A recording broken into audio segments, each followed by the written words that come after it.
The stars were silent. Calder Prime used to shine like a jewel in the darkness, its twin oceans reflecting light back into space, its massive orbital docks glowing with trade lanes and defense grids. Now, it was a dead world. The colony lay in ruins. Burnt-out cities stretched for miles, skeletal towers stabbed toward the sky like broken fingers, and the atmosphere itself had turned a dull, choking red. No signal escaped this graveyard anymore. The comm buoys had been shattered, the orbital stations atomized, the population, 2 million strong, systematically erased. The perpetrators had left a message. Admiral Rin Calder stood in the shattered remains of the Calder Prime Defense Command Center. The air smelled of burnt ozone and ash, the ground littered with shattered hollow panels and melted steel. His armor, painted black for mourning, was flecked with dust as he stepped over the charred remains of what once was the colony's war room. On the far wall, still flickering, was the message left by the attackers, a single alien symbol, drawn in blood across the bulkhead, its meaning clear to anyone who had ever served beyond the Terran frontier, a warning. "They didn't even bother to hide," whispered Captain Mara Vex, her voice hoarse through her helmet comms. "Who does this? Who kills civilians just to provoke us?" Calder said, his voice cold as the void. He had seen war before, humanity had fought pirates, raiders, and the occasional rogue species, but this was different. This was not a battle. It was an execution. And they had chosen a Terran colony, not by chance, but deliberately. Calder turned to the grim procession behind him, soldiers, medics, a few surviving colonists pulled from collapsed bunkers.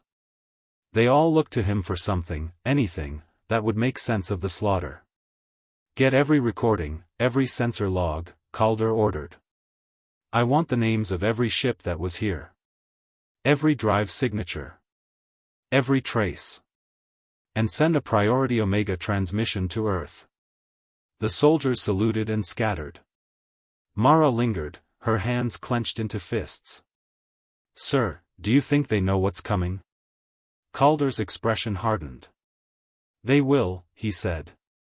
3 days later, the skies over Earth turned dark. From orbit, one could see the mobilization, shipyards working without pause, engines igniting like stars as warships slipped from their cradles, entire fleets coming online. The Terran High Command had issued an unprecedented order, total fleet deployment. No one alive had ever seen the full weight of Earth's military unleashed. Across the system, reserve fleets were recalled, shipyards stripped, sleeper fleets reactivated.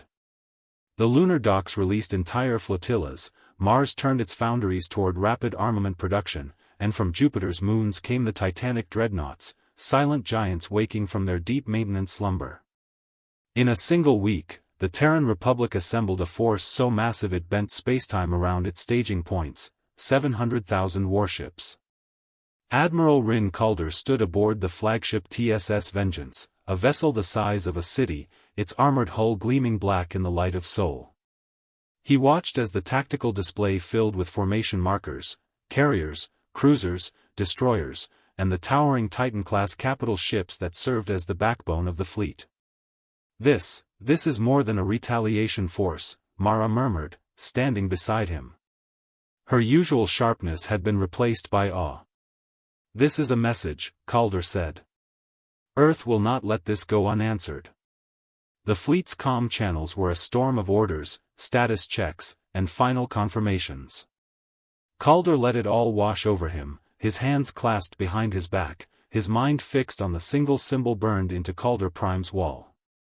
It was the mark of the Draelith Dominion, a warlike alien coalition that had, until now, avoided direct conflict with humanity.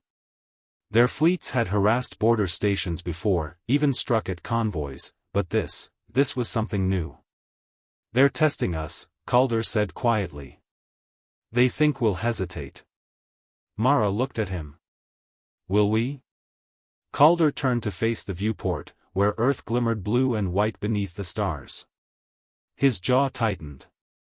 "No," he said. "We'll end them." The launch order came at dawn.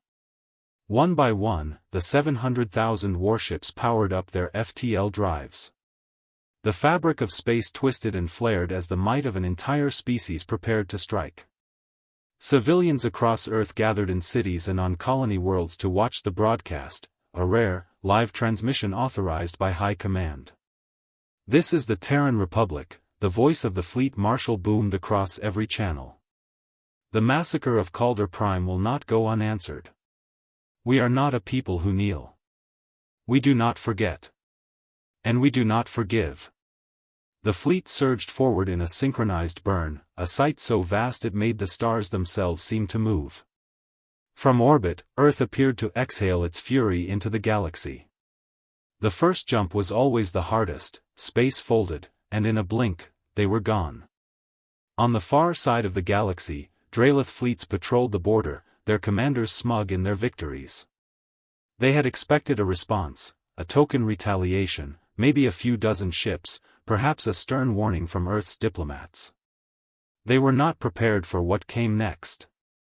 The Terran fleet arrived like a tidal wave of metal and fury.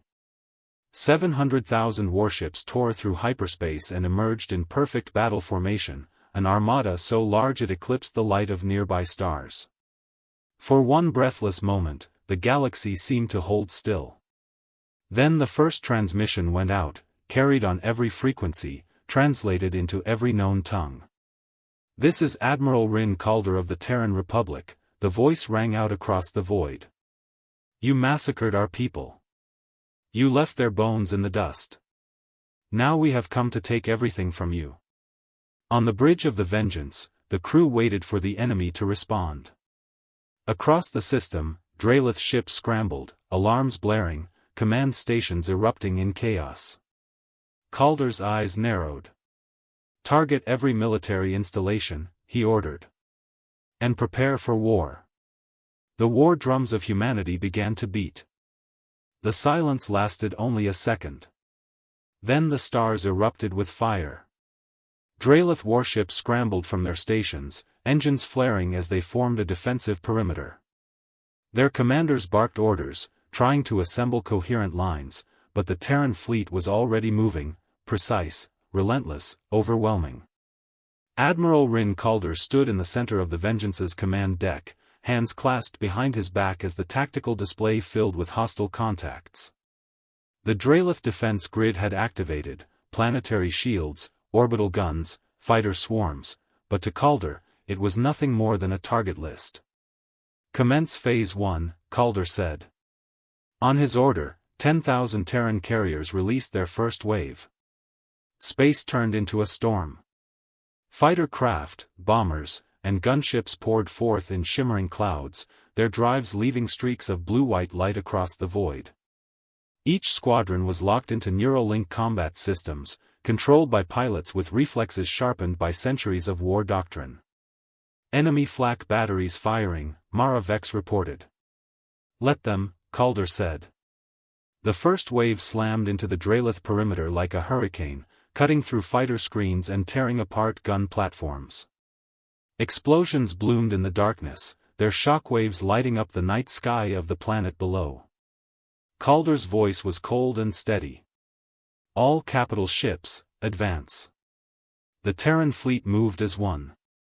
700,000 ships surged forward in a perfect wall of death, each vessel locking onto a separate target. Railguns thundered, plasma lances cut through Drelith hulls, and mass driver rounds tore apart orbital defenses in brilliant flashes of light. On the Drelith flagship Vrakoth, Supreme Commander Rail watched in disbelief. "This is not possible," he snarled, claws digging into the arm of his command throne. "They cannot have brought this many ships." "Commander," his aide stammered, "our intelligence reported the Terrans possessed no more than 200,000 active vessels." "Then your intelligence was wrong." Rail roared. The view screens showed an endless wave of Terran firepower. No matter how many enemy ships were destroyed, more seemed to arrive, advancing without hesitation, their black hulls glinting like blades in the starlight.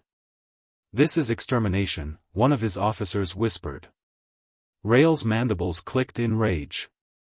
Then we will make them pay for every ship they lose. Order all fleets to engage. Back aboard the Vengeance, Mara's voice cut through the calm chatter. Draelith reinforcements incoming, 12 fleets jumping in. Calder's lips curved into a grim smile. Good. I was worried they might run. The deck vibrated as the Vengeance's main spinal cannon charged. The energy buildup was so intense it briefly distorted gravity on the bridge. Target locked, the gunnery officer reported. Fire. The beam lanced through space, a column of blinding white energy that cut across 2 million kilometers and struck a Draelith command carrier head-on. The ship didn't explode, it simply ceased to exist, atomized in an instant. Cheers erupted across the Terran fleet channels. The enemy had seen humanity's wrath. For hours, the battle raged. The Draelith fought with savage desperation, their cruisers diving into Terran formations, their destroyers sacrificing themselves to protect retreating carriers. But it was no use. Humanity had brought not just ships, but strategy, fleets rotating in perfect synchronization, battle AIs coordinating fire with machine precision, orbital drop forces capturing key stations and planetary shields from the inside. Planetary shields failing, Mara reported, sweat gleaming on her temple.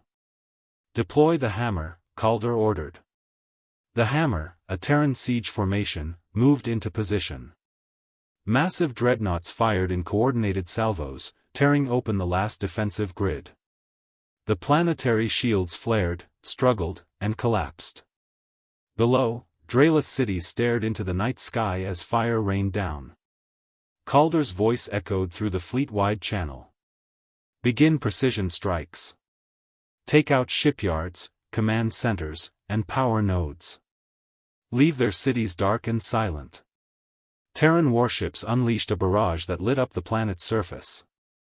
Shipyards were reduced to molten craters, orbital launch silos torn apart, planetary communications severed. The Draelith home system was being dismantled, piece by piece. But even as victory loomed, Calder's mind was cold, calculating.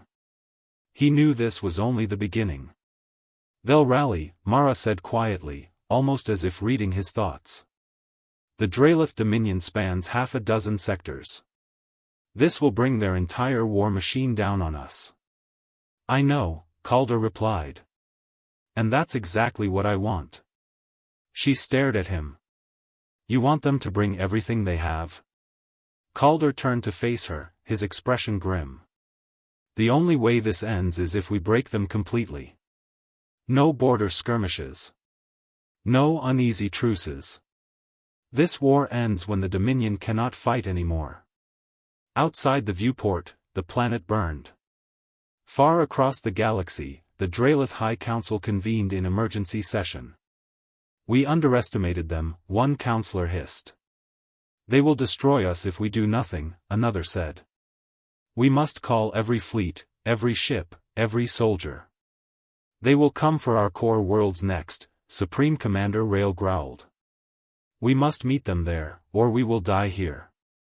And so, the Dominion prepared for war, a war that would consume entire sectors, a war that would decide which species would rule the stars. When the smoke cleared over the first Draelith system, humanity's fleet hung in silence. Millions of tons of wreckage drifted through orbit. The planet below was shattered, not glassed, but strategically crippled, its infrastructure annihilated. Terran ground teams reported minimal resistance. System secure, Mara said, though her voice held no triumph. Calder nodded once. Signal High Command. Phase 1 complete. Prepare for Phase 2. And what's Phase 2? She asked. Calder's eyes were fixed on the burning world below. We take the war to their throne world, he said. The fleet reassembled. Carriers recovered fighters, dreadnoughts reloaded ammunition, and wounded crews were treated. But the war machine did not stop. Production yards across the Terran Republic were already preparing reinforcements, and new fleets were joining the armada. Calder stood at the viewport, his reflection hard and unyielding. Calder Prime, he said softly, this is for you. The next jump coordinates lit up on the display. The fleet prepared to move. Humanity was not finished. Humanity was just getting started. The Draelith throne world glimmered like a black jewel against the stars. It was a fortress world, massive orbital rings encircling its equator, hundreds of defense satellites, planetary shields layered thick enough to withstand a supernova-level strike. The Dominion had never feared attack here. The throne world was their heart, their pride, their power. Until today. The Terran Armada arrived with the fury of an extinction event. 700,000 warships emerged from hyperspace in perfect formation, engines burning like a second sun. The sight stretched across the horizon, carriers, dreadnoughts, Titan-class siege ships, all gleaming black, all silent as death. On the bridge of the Vengeance, Admiral Rin Calder stared at the tactical display, his face lit by the cold glow of holoprojections. "This is it," Mara Vex said quietly beside him. Calder's jaw tightened. Broadcast to the Dominion. A channel opened on every Draelith frequency. The image of Calder appeared across their networks, transmitted into every command post, every ship, every bunker. "You murdered 2 million civilians," Calder said, his voice like steel. "You thought Earth would bow. You thought we would kneel. This is our answer." He turned to his crew. "Commence final engagement." The first wave struck like a hammer blow. Terran missile barrages turned the sky into a wall of fire. Planetary shields flared white, holding for precious seconds before collapsing under the relentless assault. Orbital rings shattered as railgun rounds the size of buildings tore through them. Draelith fleets surged forward to meet the Terran onslaught, hundreds of thousands of warships firing in a desperate counteroffensive. The stars lit with explosions as space filled with wreckage, burning plasma trails, and shattered hulls. But the Terran Armada never broke formation. "Rotate forward fleets," Calder ordered. The first line pulled back as fresh fleets surged forward, a living tide of war machines, perfectly synchronized. Their combined firepower punched through the Draelith lines, carving deep into their defensive perimeter. On the surface of the throne world, citizens looked up in terror as streaks of light tore across the sky. Supreme Commander Rael watched from the Draelith War Council chamber, his mandibles clattering in rage. "They are dismantling us system by system," an elder counselor cried. "Then fight!" Rael roared. "Divert every remaining fleet to the throne world." "It will not be enough," another counselor whispered. "Look at them, they are not here to negotiate. They are here to end us." For a long moment, silence filled the chamber. Rael looked out the viewport at the battle raging above. Thousands of Draelith ships were dying by the minute, yet the Terran lines never faltered. "They will not stop," he said bitterly. "Not until we are ash." Back aboard the Vengeance, the battle reached its crescendo. "Enemy flagship detected," Mara reported. Calder's gaze hardened. "Lock every spinal cannon on it." The Terran dreadnoughts rotated into firing position. For a heartbeat, space went silent as energy built up along their massive weapon coils. Then, the night exploded. The Draelith flagship was vaporized, a blinding flash leaving only debris where the command ship had once been. Across the system, Draelith formations faltered as their command network collapsed. "Press the advantage," Calder ordered. The Terran fleet surged forward, smashing what remained of the Draelith defenses. Shipyards burned. Orbital stations were annihilated. Strategic bunkers were reduced to molten slag. Humanity's vengeance was absolute.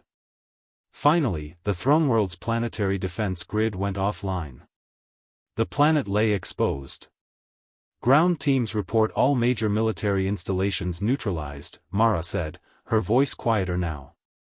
Calder stared at the image of the planet below, the seat of the Dominion's power, its spires and citadels glowing red under the fires of bombardment. "Prepare orbital precision strikes," he said. "No civilians, just the council chambers, the war foundries, and the command network. Moments later, massive Terran kinetic rods dropped from orbit. They struck with surgical precision, each impact sending shockwaves through the surface. The council chambers collapsed into a plume of dust. The foundries went silent. The Dominion's throne world, the symbol of their supremacy, was broken. The battle was over. The Terran fleet hung above the smoldering planet, a silent wall of judgment. No Dralith transmissions came through. No counterattack. No pleas for mercy. "System secure," Mara said, exhaling a breath she hadn't realized she was holding. Calder nodded slowly. "Transmit to High Command. Operation Retribution is complete." He turned toward the viewport one last time. "This war is over," he said softly. Calder Prime is avenged. Across the galaxy, the news spread like wildfire. The Dralith Dominion, the great predator empire, had been crushed. Its fleets shattered, its throne world broken, its power extinguished. The message was clear: humanity was not prey. Earth did not kneel. And if anyone tried to erase them again, they would answer with fire and steel until the stars themselves trembled. As the Vengeance led the Terran fleet away from the ruins of the throne world, Calder allowed himself one last look at the battlefield. "Let them remember this," he said. And across the galaxy, every species did.